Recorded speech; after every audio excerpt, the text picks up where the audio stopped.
Hey everyone, thanks again for tuning in to Sin's Workshop. Hope you're all having a great day. Today we're going to be talking about Vicious Spirits by Ketcho. This is the sequel to Wicked Fox. And I have to say I was really happy with it. If you listened to my review of Wicked Fox, you already know that I pretty much adored that book. I thought it was really well written. I do love the Korean folklore and how it's done in that novel. And you know what? Cho continues that in this new novel by really expanding upon the characters. You know, the first novel really only focused on Mi-young and Ji-hoon and, you know, their lives and, you know, their baggage. And kind of the pain of it all.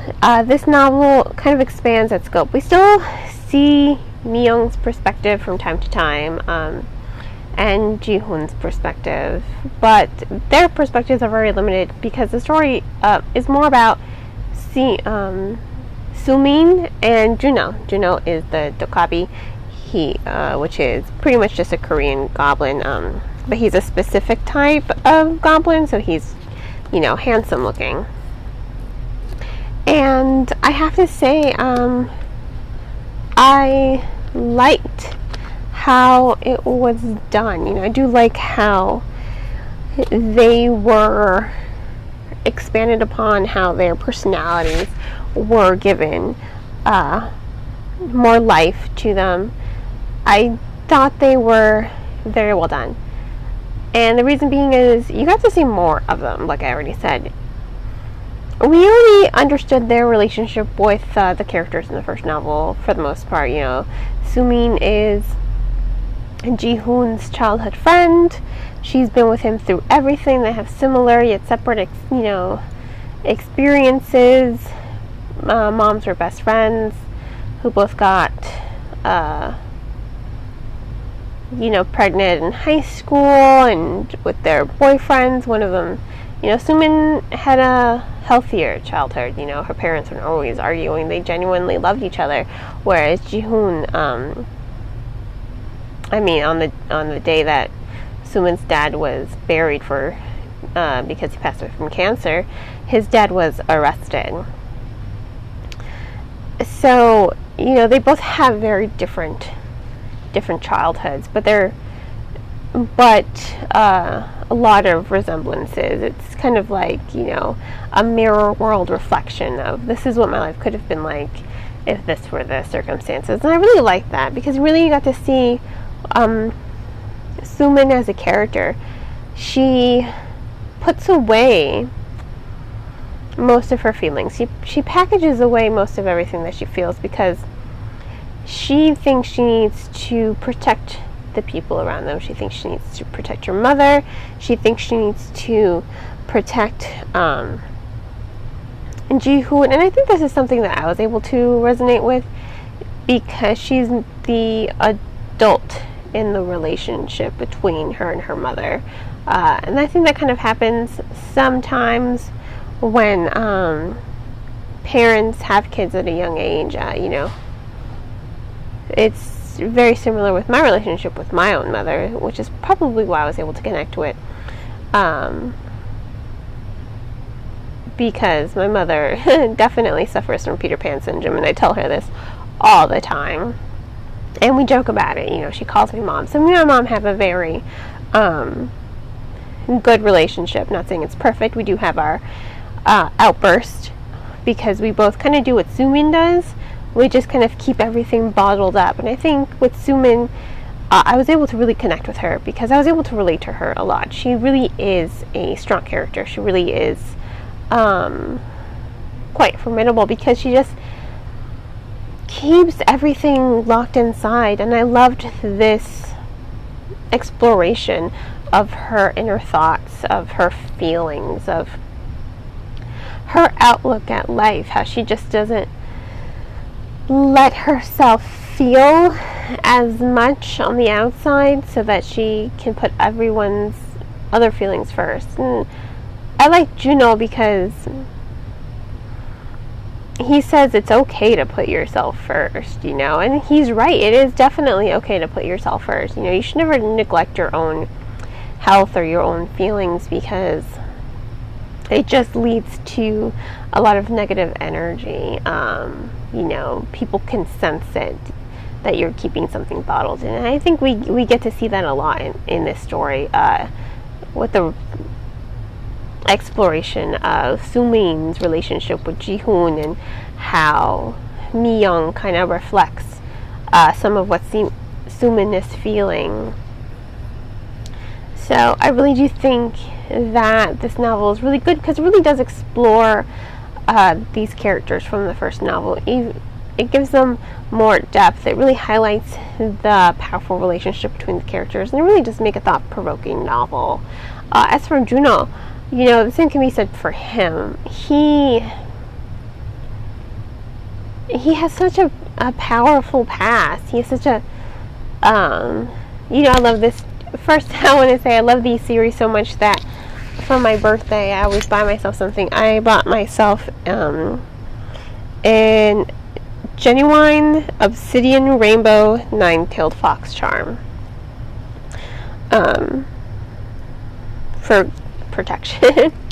Because yeah, I'm one of those people. But that's how much I really liked this story, that I went out and bought something that reminded me of it, so that I can carry it with me at all the time. I think, you know, with Juno, back on topic, I think it was well done. You know, I do think the story was well done in regards to him, because we really do get to understand him a little bit more. You know, in the first novel, he kind of just seems like this self-serving kind of prick. I mean, you do get to see moments in the first novel where he is compassionate or has empathy, but this novel really explores who he is and his outlook at life and why he is the way that he is.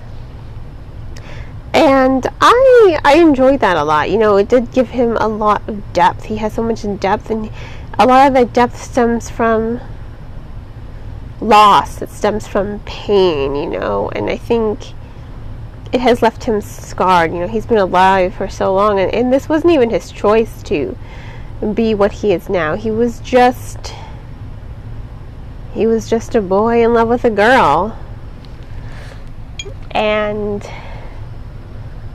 the fact that that's kind of, you know, it's changed a little bit how he views the world now.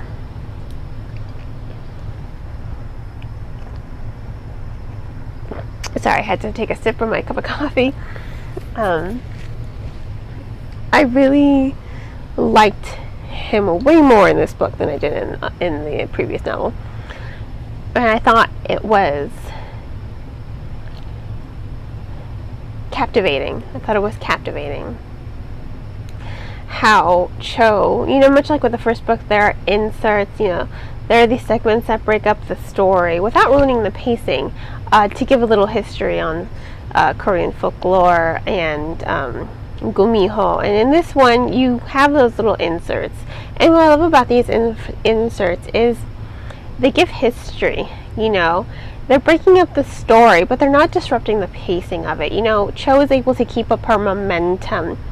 She lures you in by highlighting something important. And these little inserts that break up the story, they're very thoughtful. They're very concise. They're only a few paragraphs, a page at most, page and a half. And the inserts here they delve more into Juno's past. They delve more into the folklore surrounding Dokkaebi, and I really hope I'm saying that correctly. And I thought it was well done. I thought it was definitely well constructed, because like I said, sorry, coffee. Like I said, she's not disrupting the pacing of the story. She really is giving the reader a lot of insightful tidbits of her culture, of Korean culture. And I enjoy that a lot. I really did. You know, I really do think this is a great sequel. It carries on the story. It closes a lot of loose ends, and it leaves the reader with a sense of hope for these characters, because there's so much that has happened between these two books. A lot of heartbreak, a lot of sadness, a lot of grief. But now we get to see them kind of move on from everything that's happened. You know, there's this idea that, like, we can put all of this behind us now and we can move forward with our lives. And I like that kind of sentiment at the end of the novel, that feeling that it gives the reader. I really do think it was thoughtful. And you know what? I loved it, ultimately. I did love it. I did think it was a good story. So, you know, this was Vicious Spirits by Kat Cho. I'm going to go ahead and give it 4 stars. You can purchase the book on bookshop.org. I highly recommend bookshop.org because the percentage of all proceeds do go to supporting local booksellers. And if money is too tight for you, which, you know, for a lot of us it is, myself included, I recommend checking out the book from your local library. Libraries are a great resource for the community and definitely deserve our support. And I hope you will support me by liking my podcast and subscribing to it. I hope you all have a great rest of your day, and as always, happy reading.